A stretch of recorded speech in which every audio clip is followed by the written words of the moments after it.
To that course being followed? There is none. The Honourable Prime Minister. Mr Speaker, I move that this House express its deep sympathy and condolences to the family, friends and colleagues of those lost in the crash of an Air Force Iroquois helicopter on Anzac Day. On Sunday morning, as New Zealanders across the country attended Anzac Dawn commemorations, 3 RNZAF Iroquois helicopters left Ohakea bound for Wellington. They were heading south to take part in a flypast in honour of their fellow servicemen and women on Anzac Day. Sadly, one of the helicopters didn't make it. The Iroquois crashed into a hill near Pukeura Bay, leaving 3 fine servicemen dead and their colleagues with serious injuries in hospital.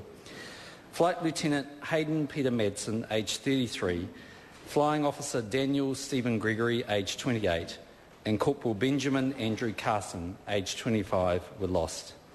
These, Mr Speaker, were young men. They had the world in front of them, but they are now mourned by us all. They were much more than talented helicopter pilots and crew. They were partners and husbands, sons and brothers, and to their colleagues they were 3 good mates. Since becoming Prime Minister, I've been privileged to have had a glimpse into the family that is the Royal New Zealand Air Force. Only last month I spent time with No. 3 Squadron at Ohakea and was impressed with their professionalism, skill and capability. Their camaraderie was strong. I've been a passenger in Iroquois helicopters flown by these talented people, and I have the utmost respect for their abilities. Muddy, Dan and Ben were part of that family. If there is a redeeming feature to this tragedy, it's perhaps that those left behind have this tight RNZAF family to call on for support. Mr Speaker, I was in the privileged position to give the address at Chunuk Bair on Anzac Day with travelling members of the RNZAF on hand.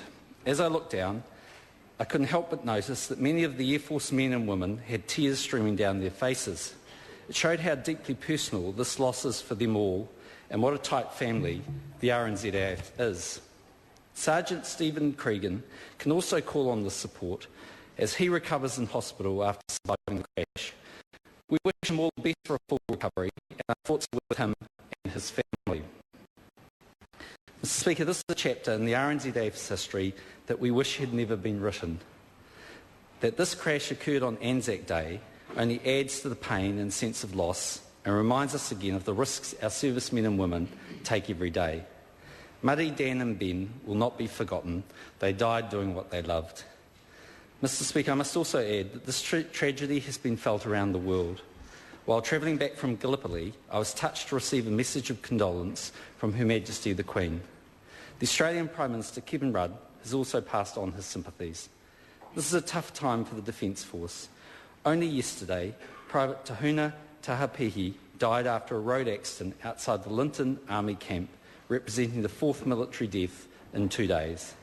Mr Speaker, we stand alongside the families, friends and colleagues of these men as they mourn their loss.